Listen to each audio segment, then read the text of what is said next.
Families, welcome to my channel. எல்லோரும் எப்படி இருக்கீங்க? நல்லா இருக்கீங்களா? நான் ரொம்ப நல்லா இருக்கேன். நீங்கள் நல்லா கடவுள்கிட்ட வேண்டிக்கிறேன். இன்றைக்கி என்ன வீடியோ பார்க்க போகிறோம் அப்படின்னு பார்த்தீங்கன்னா,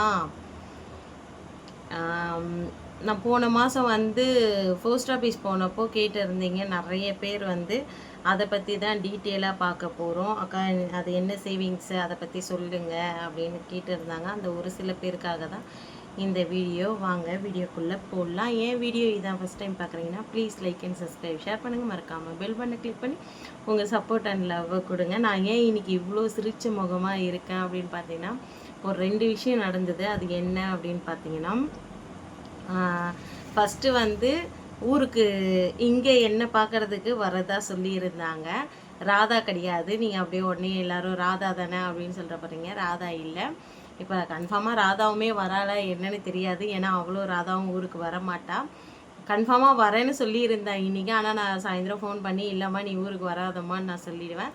அது ஏன் அப்படின்றத உங்களுக்கு நான் அப்புறமா அப்டேட் கொடுக்குறேன். ஏன்னா அவளும் இப்போ தான் வேலைக்கு போய் சேர்ந்துருக்கா. அதனால் வந்து தேவையில்லாத அவளும் லீவ் போட தேவையில்ல அப்படின்னு சொல்லிட்டு அவளுமே இல்லை நான் வரலன்னு சொல்லியிருந்தேன். ஆனால் நான் ரொம்ப கம்பல் பண்ணி இன்றைக்கி காலையில் நீ வந்து தான் ஆகணும் அப்படின்ற மாதிரி பேசியிருந்தேன். ஆனால் இப்போ நானே ஃபோன் பண்ணி நீ ஊருக்கு வராத அப்படின்ற மாதிரி சொல்லிட போகிறேன். எதனால் சொல்கிறேன் அப்படின்றத நான் அப்புறமா சொல்கிறேன். ராதாவை தவிர்த்து வேறு யாருக்கா வராங்க அப்படின்னு நீங்கள் உங்களுக்குள்ளே ஒரு கேள்வி இருக்கும். அது யார் வராங்கன்னா ரொம்ப ரொம்ப ஸ்பெஷலானவங்க வராங்க. ரொம்ப ரொம்ப ஆசைப்பட்டு நான் காத்துட்டு இருந்தேன். டிக்கெட்டெல்லாம் போடுற ஸ்டேஜ் வரைக்கும் போயிட்டு சடனாக ஃபோன் பண்ணி இல்லை டிக்கெட் போடாதீங்க நான் வரலை அப்படின்னு சொல்லியாச்சு. அது ரொம்பவே மனசுக்கு ரொம்ப கஷ்டமாக இருந்தது எனக்கு. என்னடா இது இவ்வளோ ஆசைப்பட்டு கடைசியில் வரலன்னு சொல்லிட்டாங்களே அப்படின்னு சொல்லிட்டு ஒரு மாதிரி சேடாகிடுச்சு. ஆனால் அதுக்கு பதிலாக இன்னொரு வேறு ஒரு விஷயம் இருக்குது.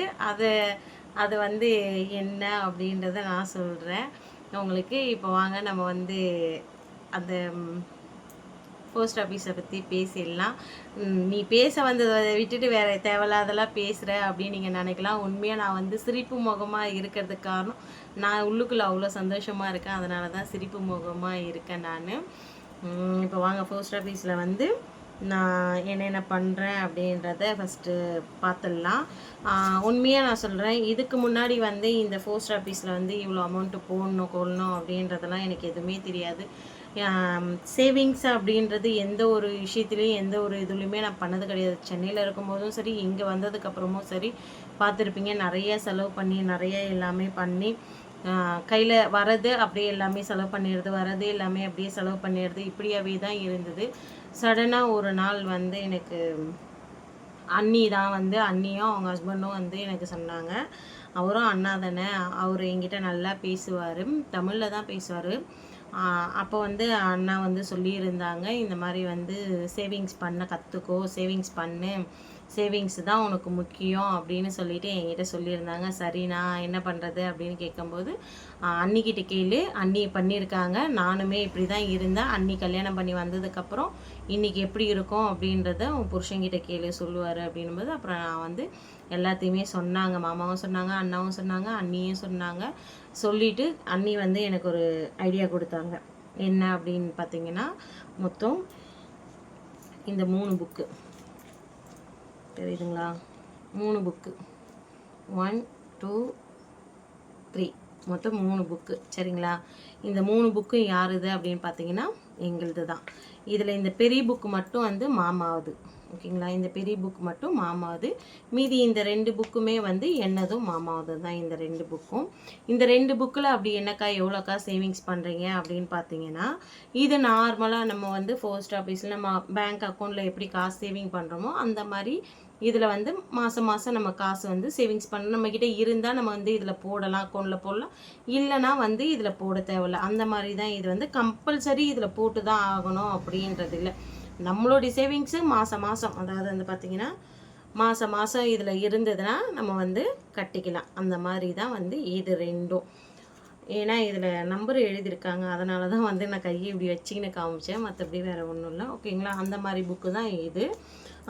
இது வந்து பார்த்திங்கன்னா உங்களுக்கு யாருக்காவது தெரிஞ்சுதுன்னா எனக்கு இந்த புக்கோடைய டீட்டெயிலை பற்றி நீங்கள் சொல்லுங்கள். நான் வந்து இதை போடணும்னு சொல்லிட்டு ரொம்ப நாளாகவே ரொம்ப அண்ணி சொன்னதுக்கப்புறம் ரொம்பவே நினச்சிட்டு இருந்தேன். இந்த புக்கு வந்து 7 வருஷத்துக்கு போட்டிருக்குங்க. இது வந்து 7 வருஷத்துக்கு போட்டிருக்கு. அதாவது மாதம் வந்து பார்த்தீங்கன்னா எவ்வளோ கட்டுற மாதிரி, ரூ. 2500 கட்டுற மாதிரி. ரூ. 2500 2440 கட்டுற மாதிரிங்க. இந்த புக்கு வந்து ஒரு மாதத்துக்கு ரூ. 2440 கட்டுற மாதிரி. மாமாவுக்கு வந்து 38 வயசு ஆகுது. இந்த அமௌண்ட்டு நாங்கள் எப்போ எடுக்க முடியும் அப்படின்னு பார்த்தீங்கன்னா 2033 தான் இந்த அமௌண்ட்டை வந்து நாங்கள் எடுக்க முடியும். 7 வருஷம் கழித்து இந்த புக்கை எடுக்க முடியும்.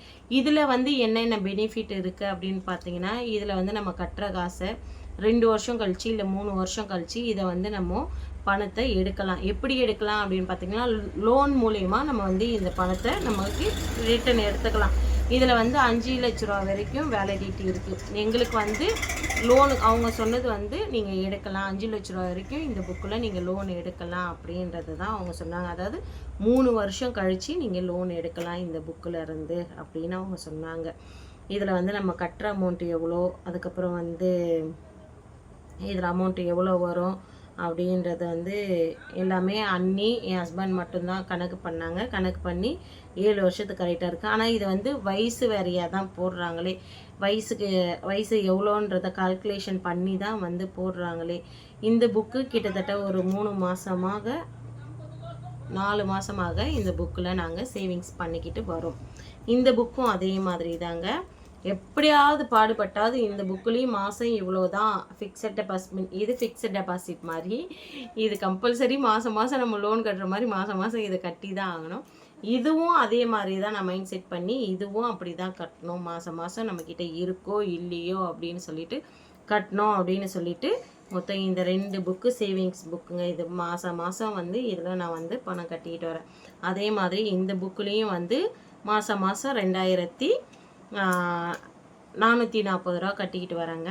இன்னொரு அமௌண்ட்டு பார்த்தீங்கன்னா 3560 ரூபா. 3560 ரூபாங்க. அது 6 வருஷம். அது வந்து என்னுடைய பேரில் நான் போட்டிருக்கேன். அதுவுமே அப்படி தான் 3 வருஷம் 2 வருஷத்துக்கு அப்புறம் வந்து நம்ம அதை வந்து லோன் மாதிரி எடுத்துக்கலாம். அதில் அமௌண்ட் லோன் மாதிரி எடுத்து மாதம் நம்ம வந்து லோன் கட்டிக்கலாம். அதுவும் அந்த மாதிரி தான். அது வந்து இந்த மாதம்தான் நான் அதை ஆரம்பித்தேன்றதுனால அது வந்து எனக்கு இப்போ புக்கு வராது. அடுத்த மாதம் தான் அந்த புக்கு எனக்கு கைக்கு வரும். நான் அது வந்ததுன்னா உங்ககிட்ட ஷார்ட்ஸ்லேயோ இல்லை வேறு எதுலையாவது நான் உங்களுக்கு காமிக்கிறேன். அது மட்டும் இல்லாமல் லோன் அதாவது வந்து கோல்டு லோனில் ஏதாவது வந்து பண்ணலாம் அப்படின்னு சொல்லிட்டு ஐடியா பண்ணி வச்சுருக்காரு. ஆனால் பட் அவர் செய்கிறாரா என்னன்றது எனக்கு தெரியல. இது வந்து இவங்க கம்பல்சரி இதை நீ போட்டு தான் ஆகணும் அப்படின்னு சொன்னதுனால வந்து என் பேரில் ஒன்று மாமா பேரில் ஒன்று. மாமாவுக்கு போட்டது வந்து 7 வருஷம், எனக்கு போட்டது வந்து 5 வருஷம் 6 வருஷங்க. இந்த புக்கு வந்து இப்போதைக்கு நாங்கள் இதை தாங்க கட்டிகிட்டு வரோம். இன்னும் வந்து சேவிங்ஸுன்னு பார்த்தா இது தான் இப்போதைக்கு ஆரம்பிச்சிருக்கேனே. என் வாழ்க்கையில் இந்த 33 வருஷத்தில் ஓகேங்களா, 33 வருஷத்தில் ஒரு 15 வருஷத்தை விட்டுடுங்க ஓகேங்களா. 15 வருஷத்தை விட்டுட்டிங்கன்னா மீதி வருஷத்தில் நான் சம்பாரிச்சதில்லைன்னு ₹1 கூட நான் சேவிங்ஸ் பண்ணதில்லை. ஆனால் இப்போ தான் நான் வந்து சேவிங்ஸுன்னு இறங்கியிருக்கேனே. அது மட்டும் இல்லாமல் கேட்டிருக்கேன். இந்த ஆன்லைன்லேயே வந்து கோல்டு லோன் கட்டுறதை பற்றி கார்த்திகா சிஸ்டர்கிட்ட தான் நான் கேட்டேன். எப்படி சிஸ்டர் அது பண்ணுறது சொல்லுங்கள் எனக்கு அப்படின்னு இருக்கேன் நான். அவங்களும் சொல்கிறேன்னு இருக்கிறாங்க. அவங்க சொன்னதுக்கப்புறம் வந்து அதையும் ஒன்று போடலாம் அப்படின்ற ஒரு நம்பிக்கையில் இருக்கேன். உண்மையாக சொல்கிறேங்க, சேவிங்ஸுன்றது மக்களுக்கு ரொம்பவே முக்கியம். என்ன நம்ம நிறையா வருது, அதை வந்து ஒரு 10 நிமிஷம் இல்லை ஒரு 10 நாள் ஒரு வாரத்தில் எப்படி காணாமல் போகுதுன்னு தெரியல. ஏன்னா நிறைய என் வாழ்க்கையில் இதை வந்து நான் ரொம்பவே அனுபவிச்சிருக்கிறேன் நான். அதே மாதிரியே எல்லாருக்கும் நிறைய செய்கிறது இதெல்லாம் நான் வந்து கொஞ்சம் மாற்றிக்கணும் அப்படின்னு நினைக்கிறேன். ஆனால் அதெல்லாம் முடியல. என்கிட்ட இருக்கிறப்போ என்கிட்ட வருவாங்க, என்கிட்ட இல்லைன்றப்போ என்னை ஒதுக்கி விட்டுருவாங்க. நிறையவே நான் அழுதுருக்கிறேன். இப்போ கூட ரீசெண்ட் டைமில் வந்து கஷ்டப்பட்டேன் ஓகேங்களா. அத்தியாவசிய தேவை அப்படின்றதுனால தான் இந்த ஏர் கூலர் ஆகட்டும், கரண்ட் அடுப்பாகட்டும், இது எல்லாமே வாங்கினது. இப்போ அதுவுமே இப்போ இதுவுமே கிட்டத்தட்ட இது ஒரு 12,000, அது ஒரு 3,000, மொத்தம் வந்து 15 இது ஒரு 250, அது ஒரு 400, மொத்தம் 16,000 ரூபாய் வந்து செலவாயிருக்குன்னு வச்சுக்கோங்களேன். இந்த மாசத்துல வந்து 16,000 ரூபாய் செலவாச்சு. இப்போ இந்த கடனை எல்லாத்தையும் அடைச்சிட்டோம். 16,000 ரூபாய் கடனை அடைச்சிட்டோம். ஏன்னா அவங்க கிட்ட வாங்கி தான் நாங்கள் அங்கே வாங்கினோமே. இப்போ வாங்கினவங்க கிட்ட கொடுக்கணும்ல அந்த காசை. வாங்கியிருந்தேன் ஃப்ரெண்டு கிட்ட 7,000 ரூபாய். அந்த 7,000 ரூபாய் கொடுத்தாச்சு. இப்போ அது கடனை அடிச்சாச்சு நம்ம. அப்போ வந்து இப்போ இந்த பொருளை நம்ம காசு கொடுத்து தான் வாங்கினது. அந்த மாதிரி கொஞ்சம் நம்ம சேவிங்ஸு கையில் காசை வச்சு தான் நாங்கள் ஒவ்வொரு பொருளாக வாங்கினது. அப்படி வாங்கினது தான் இன்றைக்கி இந்த வீட்டில் இருக்கிற எல்லா பொருளுமே. இந்த இன்வெர்ட்ரு கூட நாங்கள் டீவில் போட்டு தான் எடுத்தோம். ரெடி கேஷ் கொடுத்து நாங்கள் எடுக்கவே இல்லை. இந்த டீவுக்கு இன்னும் எத்தனை மாதம் இருக்குது? 6, 7, 8, 9, 10, இன்னும் 4 மாதம் இருக்குதுங்க. 3, 4, 5, 6, 7, 8, மொத்தம் 8, 9, 10. அதில் வந்து 3, 4, 5, 6 போயிடுச்சு. 4 மாதம் போயிடுச்சுங்க. இன்னும் 4 மாதம் இருக்குதுங்க. சரிங்களா? 10ஆம் மாதத்தோடு முடிஞ்சிடும். இன்றைக்கி இந்த மாதத்தில் ஒரு வண்டி டீவு 5ஆம் தேதியோடு முடிஞ்சுது. இது எல்லாத்துக்குமே பெரிய கும்பிடா போட்டு இதுக்கப்புறம் லோனுன்ற பேச்சு பக்கமே போகக்கூடாதுன்ற முடிவு மட்டும் பண்ணி வச்சுருக்குறேங்க. நிறைய லோன் எடுத்து நிறைய காசை இது பண்ணி நிறைய கஷ்டப்பட்டுட்டோம். ஊரில் இருந்து மாமா நகை மூட்டிட்டு வந்துருந்துருப்பாங்க, நீங்கள் பார்த்துருந்துருப்பீங்க. அந்த நகையுமே நாங்கள் கொண்டுட்டு போய் வச்சுட்டோங்க. இந்த பெயிண்ட் அடித்தது, அதுக்கப்புறம் இந்த கேமரா போட்டது, இதெல்லாம் வந்து தேவையில்லாத செலவு பண்ணிட்டோமோன்னு இப்போ யோசிக்கிறேன் நான். சரிங்களா? நகையெல்லாம் வந்து தேவையில்லாத நம்ம திரும்ப கொண்டுட்டு போய் தேவையில்லாத வேலை பண்ணி முடிச்சு விட்டாச்சு. நகைங்கிற ஜோலியே இப்போ வந்து முடிச்சு விட்டாச்சு. நகை வைக்கிற வேலைக்கு வந்து முடிச்சு விட்டாச்சு. என்ன பண்ணுறது? அவசர புத்தி வந்து நிறையவே நமக்கு இருக்குது. நமக்குன்றத விட எனக்கு இருக்குது. ஒருத்தவங்க ஒரு சொல்லிட்டாங்கன்னு வச்சுக்கேன், அதை வந்து நம்ம வந்து இல்லை செஞ்சே ஆகணும், இது பண்ணி ஆகணும், அதை பண்ணி ஆகணும் அப்படின்னு சொல்லிட்டு செஞ்சே ஆகணும் அப்படின்ற மாதிரி இருக்குது. மாமாவுக்கு தெரியாமல் எனக்கு வந்து ஒரு 3,000, 5, 6, 7, 8, 8,000 ரூபாய் மாமாவுக்கு தெரியாமல் எனக்கே 8,000 ரூபாய் கடன் இருக்குது. இந்த கடனை எப்போ அடைக்க போகிறேன்னு தெரியல. 8,200 ரூபாய் இருக்குது. ராதா கிட்ட ஒரு 200 ரூபாய் நான் கடன் வாங்கியிருக்கிறேன். அந்த 8,200 ரூபாயை வந்து எப்போ கொடுத்து முடிக்க போகிறேன்னு தெரியல. இது மட்டும் இல்லாமல் இன்னும் சந்தோஷமான ஒரு விஷயம் இருக்குது. அதுக்காக நான் கொஞ்சம் காசு எடுத்து வைக்கணும். அதை எடுத்து வச்சா மட்டும்தான் அந்த வேலைகளை நான் பார்க்க முடியும். இது தாங்க என்னுடைய சேவிங்ஸ்னு பார்த்தா இது மட்டும்தான். ஓகேங்களா? இதுக்கப்புறம் எல்லாருமே முடிஞ்ச அளவுக்கு நமக்குன்னு ஒரு 10 ரூபா சேமித்து வைக்க பாருங்கள். இந்த டிராக்டர் வேற தொல்லை தாங்க முடியலங்க. சேமித்து வைக்கிறதுக்கு பாருங்கள். ஏன்னா காசு இல்லைன்னா ஒன்றும் பண்ண முடியாது. அதுவும் இந்த காலத்தில் வந்து காசு தான் முக்கியம். அது சொந்த பந்தமாக இருந்தாலும் சரி, ஃப்ரெண்டாக இருந்தாலும் சரி, யாராக இருந்தாலும் சரி, பணம் மட்டும்தான் முக்கியம் இந்த காலத்தில்.